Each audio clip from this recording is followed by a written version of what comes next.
ట్యాబ్లిన్ TV ముఖాముఖి కార్యక్రమానికి స్వాగతం సుస్వాగతం.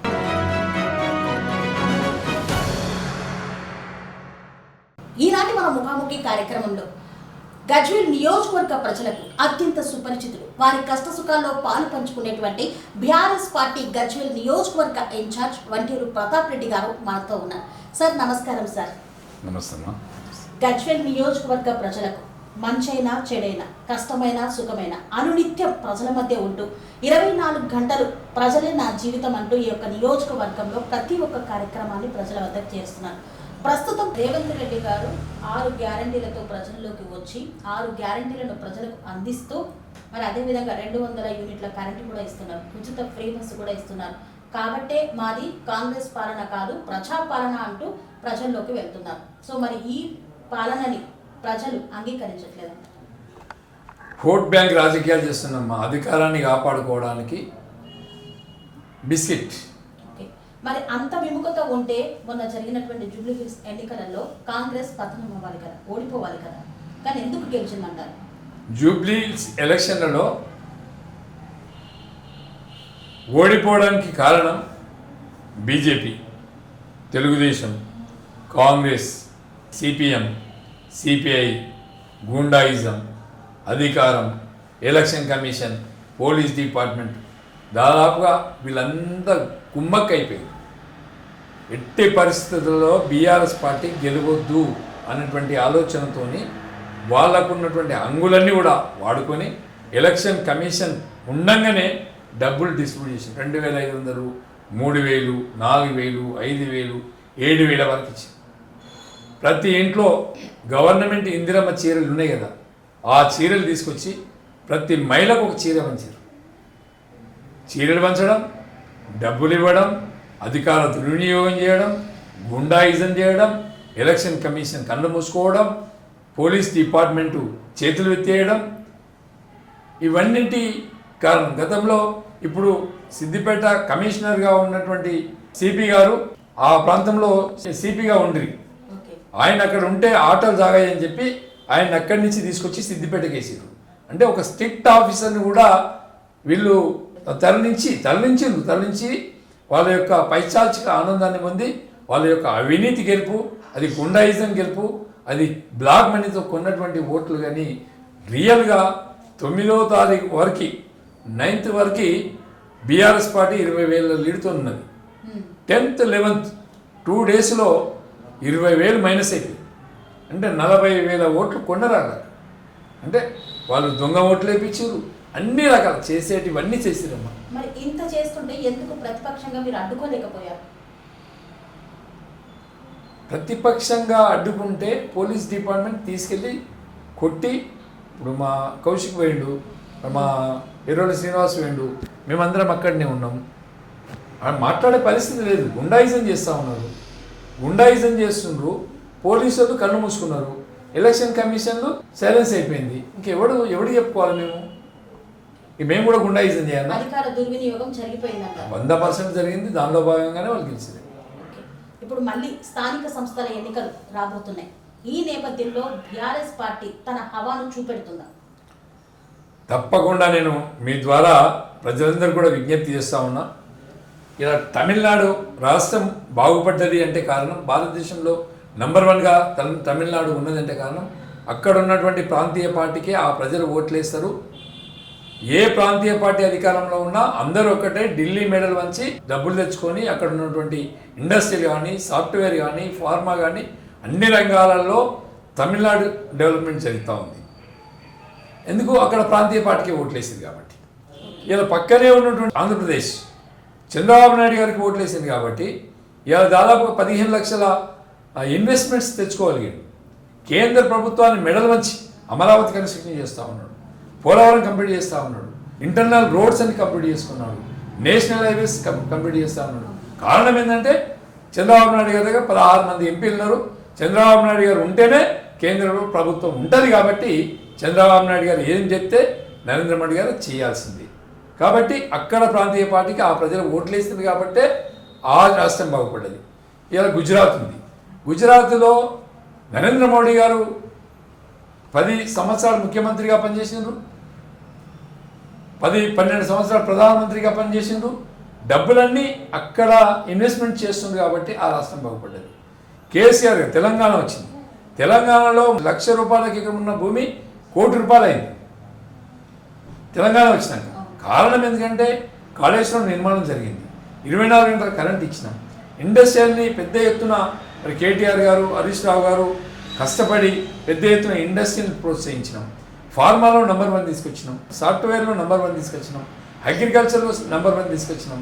ఇన్వెస్ట్మెంట్ ఎక్కువ చేయడం వల్ల చాలామంది పెద్ద పెద్ద అమెజాన్ లాంటి పెద్ద పెద్ద గూగుల్ లాంటి అమెజాన్ లాంటి కంపెనీలు ఇక్కడికి రావడం వల్ల మన రాష్ట్రానికి బీహార్ నుంచి కొన్ని వేల మంది, లక్షల మంది, ఉత్తరప్రదేశ్ నుంచి లక్షల మంది, ఒరిస్సా నుంచి వేల మంది, అంటే భారతదేశంలో ఉండే అన్ని రాష్ట్రాల నుండి మన దగ్గరకు వచ్చి ఇన్వెస్ట్మెంట్ చేసిండ్రు, మన దగ్గరకు వచ్చి జాబ్ చేసుకొని డబ్బులు సంపాదించుకున్నారు, మన దగ్గర కష్టపడ్డరు. అంటే మన దగ్గర ఇన్వెస్ట్మెంట్ చేసారు అంటే అది కేసీఆర్ ఫేస్ వాల్యూ, కేసీఆర్ యొక్క విధానాలు, కేసీఆర్ యొక్క ఆలోచన, అభివృద్ధి, అగ్రికల్చర్ ఇవన్నీ చేసుకుంటూ పోయింది కాబట్టే ఇక్కడ ఇన్వెస్ట్మెంట్ చేసింది.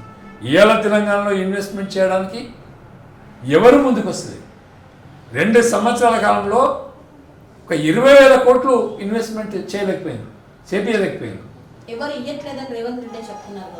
అవునమ్మా, అప్పులు ఇవ్వట్లేదు, ఆల్రెడీ అంతకు ముందే కేసీఆర్ మొత్తం అప్పుల కుప్పగా మార్చేసిందని చెప్తున్నారు. ఒక దిక్కెళ్ళి బ్లాక్ మెయిల్ రాజకీయాలు చేసుకుంటా హైడ్రా పెట్టి విపరీతంగా దోసుకుంటా ఉంటే ఎవరిని పడితే వాళ్ళని జేబులు కాల్ చేస్తూ ఉంటే ఎవడు వస్తారమ్మకి? గతంలో మనం ఎదురెళ్ళి తీసుకొచ్చినాం, మన ఇంటికి వస్తే భోజనం పెట్టినాం, మన ఇంటికి వస్తే సకల మర్యాదలు చేసినాం, వాళ్ళకి 24 గంటల కరెంట్ ఇచ్చినాం, కావాల్సినటువంటి ల్యాండ్ ఇచ్చినాం, కావాల్సిన నీళ్ళు ఇచ్చినాం, ఫ్రీగా దానికి శాంక్షన్స్ ఇచ్చినాం. ఇవన్నీ చేయడం వల్ల ఇక్కడ అభివృద్ధి జరిగింది, ఇన్వెస్ట్మెంట్స్ వచ్చినాయి. మరి ఈయన ఇప్పుడు ఈ 2 సంవత్సరాల కాలంలో ఈయన చేసింది ఏంటి?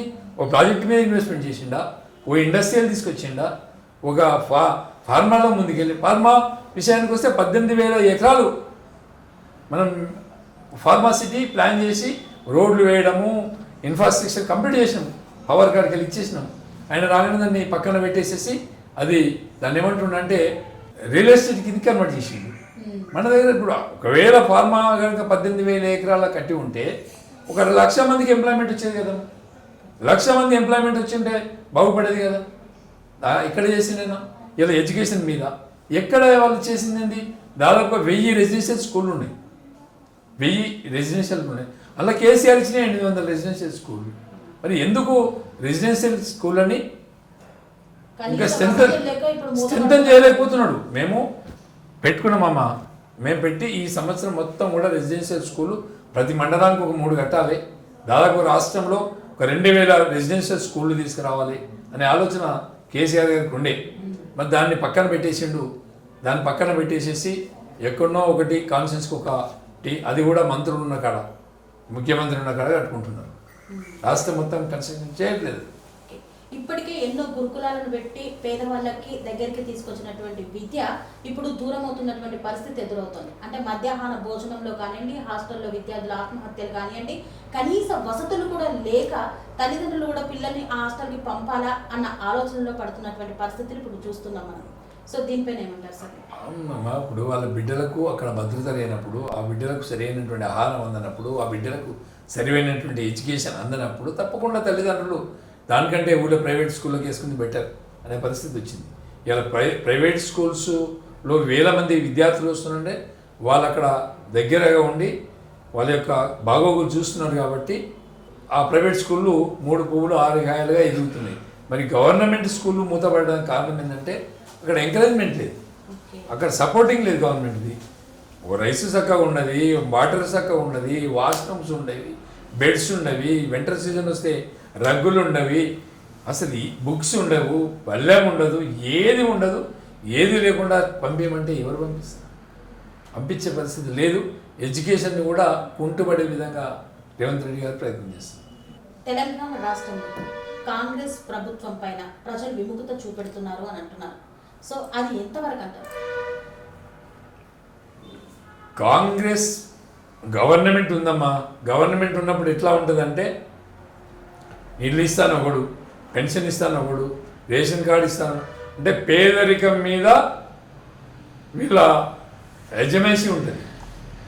మా పార్టీకి ఓటేస్తేనే ఇస్తాం, మా పార్టీకి మాతో ఉంటేనే మీకు ఇస్తాం అని బ్లాక్మెయిలింగ్ రాజకీయాలు. 10 సంవత్సరాల బీఆర్ఎస్ పాలనలో ఒక్క రేషన్ కార్డు కూడా ఇవ్వలేదు, మేము వచ్చాకే రేషన్ కార్డులు ఇచ్చామంటున్నారు. మేము 6,57,000 రేషన్ కార్డు ఇవ్వడం జరిగిందమ్మా. అంటే ఈ రాష్ట్రంలో రేషన్ కార్డుల విషయానికి వస్తే ఈ రాష్ట్రంలో ఉంది 3,50,00,000 మంది ప్రజలున్నారు. 3,35,00,000 మంది బియ్యం తీసుకుంటున్నారు. ఈ రాష్ట్రంలో 15 లక్షల మందే బియ్యం తీసుకోవట్లేదు. అంటే రాష్ట్రం అంతా పేదరికంలో మగ్గుతున్నట్టుగానే తెలిసిపోతుంది. 15 లక్షల మంది ధనవంతులు, అంతే, మిగతా వాళ్ళంతా పేదరికంలో ఉన్నట్టే. 15 లక్షల మంది ప్రజలు, కుటుంబాలు కాదు, ప్రజలు 15 లక్షల మంది ప్రజలు రేషన్ కార్డు బియ్యం తీసుకోవట్లేదు. 3,35,00,000 మంది తెల్ల రేషన్ కార్డు మీద బియ్యం తీసుకుంటున్నారు. అంటే కోటీశ్వరుడు కూడా ప్రభుత్వం ఇచ్చే బియ్యం తీసుకొని అవి మార్కెట్లో అమ్ముకోవడం వల్ల ప్రభుత్వానికి నష్టం వస్తుంది. ప్రభుత్వం ఈ రాష్ట్రం పేదరికంలో మగ్గుతున్నట్టు కేంద్ర ప్రభుత్వం కానీ పక్క రాష్ట్రాలు కానీ ప్రపంచం కానీ దానికి ఆధారాలు కనిపిస్తున్నాయి కదమ్మా. రాష్ట్రంలో ప్రతివాడు బియ్యం తీసుకుంటాడు, పేదోడు అన్నట్టే కదా, పేదోడైతేనే కదా బియ్యం తీసుకునేది. పేదరికమే ఉన్నట్టు లెక్క ఇక్కడ తెలంగాణ ఇంకా పేదరికంలోనే ఉన్నట్లే కదా కనిపిస్తుంది. బంగారు తెలంగాణ అన్నది అబద్ధం. బంగారు తెలంగాణగా చేయాలన్న ఉద్దేశంతో కేసీఆర్ గారు నొప్పియకుండా ఎవరైతే ధనవంతులు ఉన్నారో వాళ్ళ రేషన్ కార్డులన్నీ కూడా తగ్గించి ఎవరైతే పేదవాళ్ళు ఉన్నారో వాళ్ళ రేషన్ కార్డు ఇవ్వాలి. వైద్యం కూడా ఇలా టిమ్స్ కానీ అల్వా టిమ్స్, ఎర్రగడ్డ ఆసుపత్రి, అట్లా మన దిల్సునగర్లో ఆసుపత్రి, అట్లా పోతే మన నిమ్స్ టిమ్స్, అట్లా పోతే మన వరంగల్, దాదాపుగా 6-7 పెద్ద హాస్పిటల్స్ నిర్మాణం చేసినాం. దాదాపు రాష్ట్రంలో ఒక 33 మెడికల్ కాలేజీలు కూడా ఇచ్చినాం. మెడికల్ కాలేజీలలో స్టూడెంట్స్ ఉంటారు, అవి కూడా అక్కడ కూడా ట్రీట్మెంట్ చేస్తూ ఉన్నాం. దాదాపుగా 20,000 బెడ్స్, నైట్ 20,000 మందికి ఏమైనా కూడా బెడ్స్ ఇచ్చే ప్రయత్నం కేసీఆర్ చేసింది. మరి ఈ ప్రభుత్వం వచ్చి ఇక్కడ మెడికల్ కాలేజీలు కాదు, కట్టించినటువంటి హాస్పిటళ్ళల్లో సరైనటువంటి మెటీరియల్ ఇవ్వలేని పరిస్థితిలో ఉన్నది, కావాల్సినటువంటి ఇంప్లిమెంట్స్ ఇవ్వలేని పరిస్థితులలో ఈ రాష్ట్ర ప్రభుత్వం ఉంది. అసలు వాళ్ళకు ఏ డిపార్ట్మెంట్లో ఏం ఇన్వెస్ట్మెంట్ చేయాలి, ఏ డిపార్ట్మెంట్లో ఎక్కడ ముందుకెళ్ళాలి అన్నటువంటి యజమాయిషి ప్రభుత్వం మీద లేదు. ఉన్న మంత్రులు, ముఖ్యమంత్రి గారు ఎవరికి వారే యమునా తీరి అన్నట్టు, అలీబాబా 40 దొంగలు అన్నట్టు మా హరీష్ రావు ఒక మాట చెప్పిండు, దండుపాలెం దొంగలు అన్నట్టు మరి వాళ్ళ వ్యవహారం అట్లనే ఉంది. ఈ రాష్ట్రంలో అవినీతి ఏరులైపోతుంది. కేటీఆర్ పైన కూడా ఏసీపీ అధికారులు దాడులు చేస్తారని అంటున్నారు. ఏసీపీ అధికారులకు ఆల్రెడీ ఫిర్యాదు వెళ్ళింది అని అంటున్నారు. అసలు ఎలాంటి తప్పు చేయకపోతే ఎందుకు దాడులు నిర్వహిస్తారు? కేటీఆర్ గారు కార్ రేసింగ్ విధానంలో గవర్నమెంట్ నుంచి ఇచ్చిన డబ్బులు డైరెక్ట్ ఏజెన్సీకే పంపించిండు. త్రూ చెక్కు త్రీనే పోయింది. అక్కడ ఎక్కడ కూడా ఈయన ఫ్రాడ్ చేసినట్టు కానీ ఇక్కడ కేటీఆర్ ఆ తప్పు చేసినట్టు కానీ లేదు. కాకపోతే ఆ రోజు క్యాబినెట్ మీటింగ్లో దాన్ని అప్రూవ్ తీసుకోలేదని దాన్ని సాకుగా పెట్టి ఇలా కేటీఆర్ గారి మీద పడే ప్రయత్నం చేస్తూ ఉన్నారు. అదేవిధంగా కాళేశ్వరం ఉంది, కాళేశ్వరం పేరు మీద కమిషన్ వేసి తప్పుబట్టి సిబిఐని ఇన్వాల్వ్ చేసి రాష్ట్ర ప్రభుత్వం సిబిఐకి అప్పగింది. ఇది హరీష్ రావు గారి మీద, కేసీఆర్ గారి మీద. అంటే కేసీఆర్ ఉన్నా, హరీష్ రావు ఉన్నా, కేటీఆర్ ఉన్నా వీళ్ళ ఆటలు సాగవు. ప్రజలకి మళ్ళీ తెలంగాణ వాదం వినిపిస్తారు, మళ్ళీ తెలంగాణ కోసం మాట్లాడతారు. తెలంగాణ లేకుండా చేయాలన్నటువంటి ఆలోచన నరేంద్ర మోడీ గారిది. రేవంత్ రెడ్డి గారు కుమ్మక్కైపోయి దేశంలో కాంగ్రెస్ బీజేపీ పొట్టాడుతుండొచ్చు, కానీ రాష్ట్రంలో మాత్రం కాంగ్రెస్ బీజేపీ దోస్తానా చేస్తుంది. విచిత్రం ఏంటంటే రేవంత్ రెడ్డి గారు ఆర్ఎస్ఎస్కి సంబంధించిన వ్యక్తి. ఆయన మోడీ గారితో కొల్లుడైపోయాడు. తన ప్రభుత్వాన్ని కాపాడుకోవడానికి మోడీ గారికి సరెండర్ అయిపోయాడు. ఒక మాటలో చెప్పాలంటే రాహుల్ గాంధీ మాట వినకపోవచ్చు, కానీ మోడీ గారు మాత్రం ఏం చెప్తే గది చేసే పరిస్థితి ఈ రేవంత్ రెడ్డి గారికి ఉంది. వాళ్ళ టార్గెట్ తెలంగాణ.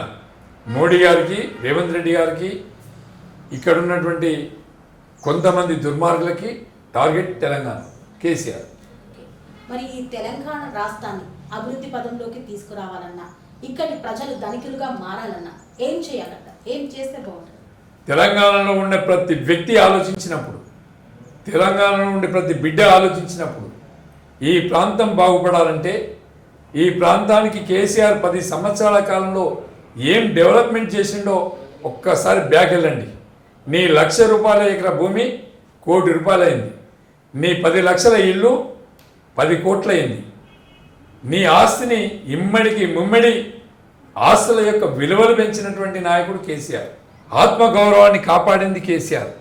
ఇంటింటికి మంచినీళ్ళు ఇచ్చింది కేసీఆర్. ఇలా ఈ రాష్ట్రం బాగుపడాలంటే, ఈ రాష్ట్రంలో 16 మంది ఎంపీలు గెలిచుంటే మాకు యూరియా అందుబాటులో ఉండేది.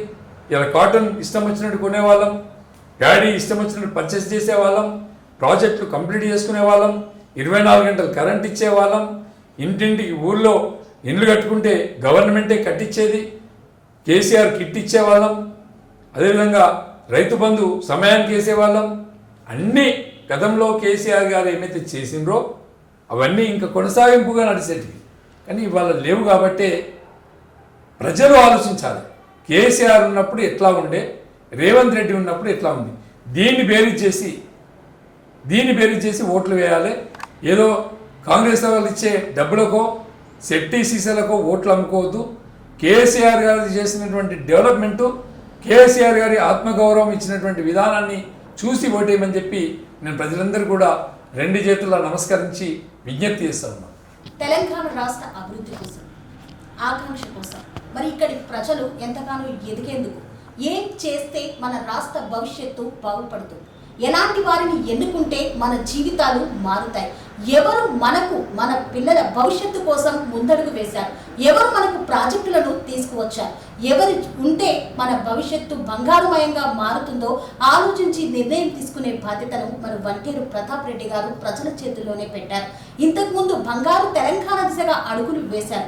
ఇప్పుడు ప్రభుత్వం ఇస్తున్నటువంటి సంక్షేమ పథకాలను కొట్లాడి తన నియోజకవర్గానికి తీసుకువచ్చి ఇక్కడి ప్రజలకు అండగా ఉంటూ వారి కష్ట సుఖాల్లో తోడుగా ఉంటూ వారికి చేరవేసే ప్రయత్నాన్ని ముమ్మరంగా సాగిస్తున్నారు. మరి స్థానిక సంస్థల ఎన్నికల్లో సైతం బీఆర్ఎస్ పార్టీ నుండి ఏ అభ్యర్థినైనా సరే ప్రజలు విజయ పదంలో నడిపించాలని, గెలిపించాలని TR9 టీవీ ముఖంగా తెలియజేశారు. మరి వారి యొక్క ఆకాంక్ష నెరవేరాలని, ప్రజలందరూ సుభిక్షంగా సురక్షంగా ఉండేందుకు వారికి ఏ ప్రభుత్వం అయితే నచ్చుతుందో ఆ ప్రభుత్వానికి ఓటు వేసి గెలిపించుకోవాలని మనసారా ఆకాంక్షిస్తూ నమస్కారం. అనురాగానికి అమ్మ ఆదర్శం, ఆరోగ్యానికి Shri Sai homeo stores and clinic. అనుభవం, అర్హత, అంకిత భావం కల డాక్టర్లచే చికిత్స. అన్ని రకాల ఆరోగ్య సమస్యలకు నమ్మకమైన ఎంపిక Shri Sai homeo stores and clinic. Diabetes, కీళ్ల నొప్పులు, సయాటికా, వెన్నుముక సమస్యలు, థైరాయిడ్, నిద్రలేమి, మానసిక సమస్యలు, ఋతు సమస్యలు, అన్ని రకాల దీర్ఘకాలిక వ్యాధులకు ప్రత్యేక హోమియో వైద్యం. అందరికీ అందుబాటులో అంతర్జాతీయ హోమియో వైద్యం Shri Sai homeo stores and clinic. మీ ఆరోగ్య సమస్య ఏదైనా ఇప్పుడు పరిష్కారం సాధ్యం. సైడ్ ఎఫెక్ట్ లేని వైద్యంతో సంపూర్ణ ఆరోగ్యం కొరకు సంప్రదించండి Shri Sai homeo clinic and stores, Bhavani Nagar, Ambedkar Nagar road, old Alwal, Secunderabad. సంప్రదించాల్సిన ఫోన్ నంబర్స్ 90007517